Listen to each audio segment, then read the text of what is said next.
નારીવંદના અધિનિયમના bill અંગે મંત્રી શ્રી જીતુભાઈ વાઘાણીએ પ્રેસ વાર્તા યોજી અને માહિતી આપી હતી। મહિલાઓ માટે નારીવંદના અધિનિયમ અંગે મંત્રી જીતુભાઈ વાઘાણીએ પ્રતિક્રિયા આપી। ભાવનગરમાં પ્રેસ વાર્તા યોજી હતી। કાર્યક્રમમાં શહેરના પ્રમુખ કુમારભાઈ શાહ, ધારાસભ્ય સેજલબેન પંડ્યા, કેબિનેટ મંત્રી નીમુબેન બાંભણિયા પણ ઉપસ્થિત રહ્યા હતા। Story report by Anil Gohil, Bhavnagar. નારી શક્તિ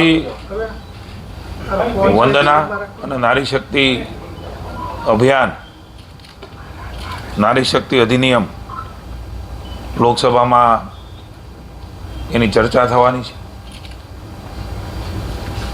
એ સંદર્ભે ખાસ આજની પ્રેસ વાર્તા રાખવામાં આવી છે। વિશેષ આજની પ્રેસ યાત્રામાં અવારનવાર અન્ય સંદર્ભે મળતા હોઈએ છીએ, પણ માત્ર આજે નારી શક્તિ વંદના અધિનિયમ અંતર્ગત જ પ્રેસ વાર્તામાં આપ સૌનું હું સ્વાગત કરું છું। કેન્દ્રીય મંત્રી અને નારી શક્તિનું પ્રતીક એવા અમારા નીમુબેન બાંભણિયા, બીજા નારી શક્તિનું પ્રતીક અને ધારાસભ્ય બેન શ્રી સેજલબેન, ભારતીય જનતા પાર્ટીનું અમારું નેતૃત્વ કરતા અમારા માનનીય અધ્યક્ષ આદરણીય કુમારભાઈ શાહ, આપ સૌ પત્રકાર મિત્રોનું સ્વાગત છે। દેશ એક નવા મોડ અને નવી શક્તિનો ઉમેરા કરવા માટે જઈ રહ્યું છે। આઝાદી પછી સૌ પ્રથમવાર આ દેશની અંદર નારી શક્તિ વંદના અધિનિયમ ચર્ચા થઈને પસાર થવા જઈ રહ્યું છે।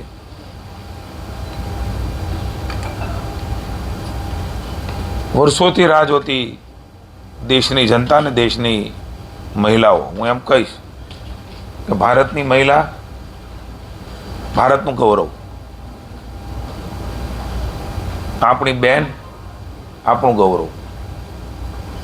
માનનીય મોદી સાહેબના નેતૃત્વની અંદર રાજ્યમાં મુખ્યમંત્રી હતા ત્યારથી ખાસ કરીને મહિલા સશક્તિકરણનું કામ બેટી બચાવો બેટી પઢાઓ જન આંદોલન સ્વરૂપે,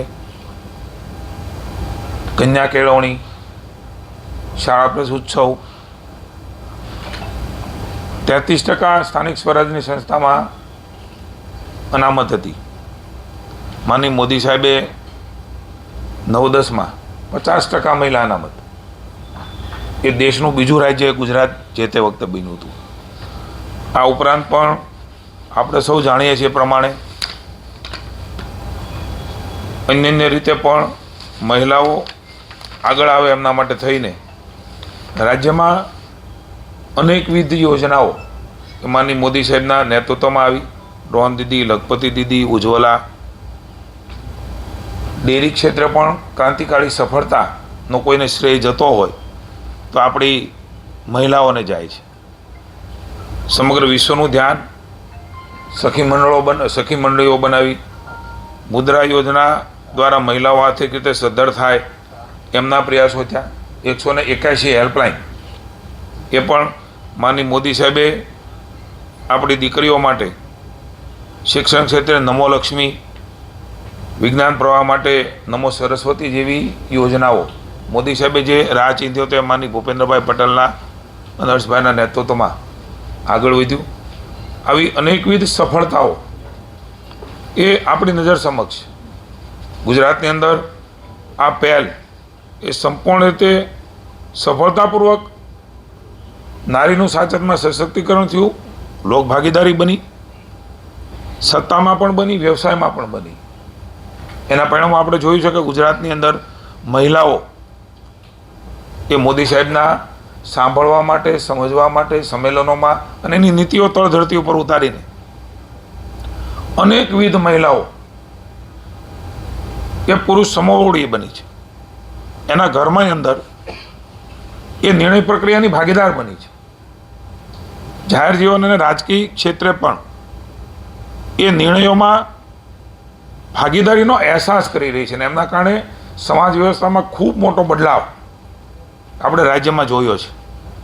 માનનીય મોદી સાહેબે આ જ પ્રકારે સમગ્ર દેશની અંદર મહિલાઓ ખેલકૂદથી માંડીને આકાશમાં પણ પહોંચી. આપણે સૌ જાણીએ છીએ કે સૈન્યની અંદર પણ બેટી બચાવો બેટી પઢાઓ આ જન આંદોલન દેશમાં પણ શરૂ રાખ્યું. સમગ્ર દેશની મહિલાઓનું એક શ્રદ્ધાનું કેન્દ્ર એ મોદી સાહેબ બન્યા. સૌ મહિલાઓને સમાજ જીવનના સૌ ભાઈઓને એક નવી ક્રાંતિકારી પહેલો એ દેશે ગૌરવપૂર્ણ રીતે કહી શકાય કે નિર્ણયો લીધા.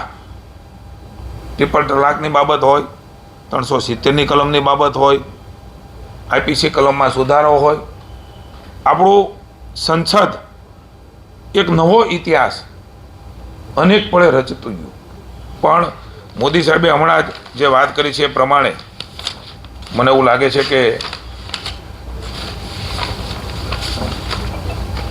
આ દેશમાં હમણાં જ આપણા વડાપ્રધાને નારી શક્તિ વંદના સંમેલન દિલ્હીમાં યોજાયું. મારે આપનું સમગ્ર રાજ્યની મહિલાઓનું અને સમગ્ર સમાજ વ્યવસ્થામાં રહેતા સૌનું થોડું ધ્યાન દોરવું છે. 21મી સદીનો સૌથી મોટો નિર્ણય એ જો કોઈ હશે તો આપણો આ મહિલા શક્તિવંદન અધિનિયમનો કાયદો હશે. એક મહત્વનો નિર્ણય એ નારી શક્તિને સમર્પિત કરવાનો ભાવ સાથે સમગ્ર દેશનું સંસદ એ એમાં ભાગીદાર બનવાનું છે. માની મોદી સાહેબે કીધું એમ ભૂતકાળની સંકલ્પનાઓને સાકાર કરશે પણ ભવિષ્યની સંકલ્પો પણ પૂરા કરશે. મહિલામાં જે તાકાત પડી છે અને દેશમાં જ્યાં મોદી સાહેબ જાય ત્યાં આજે વિરોધીઓ પણ કહેવું પડે છે કે મહિલાઓ એ ખાસ કરીને મોદી સાહેબ ઉપર પૂરો ભરોસો લઈને એમની પર વિશ્વાસ રાખીને લોકશાહીમાં મોટો હિસ્સો 50% જેટલો હિસ્સો મહિલાઓનો છે ત્યારે એ મોદી સાહેબ ઉપર ભરોસો રાખીને જ્યાં જ્યાં ભારતીય જનતા પાર્ટી લોકશાહીમાં મતો લેવા નીકળી છે ત્યારે મહિલાઓ પણ એમાં ભાગીદાર બનીને મોદી સાહેબને મજબૂત કરવાનું આપ સૌ પત્રકાર મિત્રો પણ જાણો છો.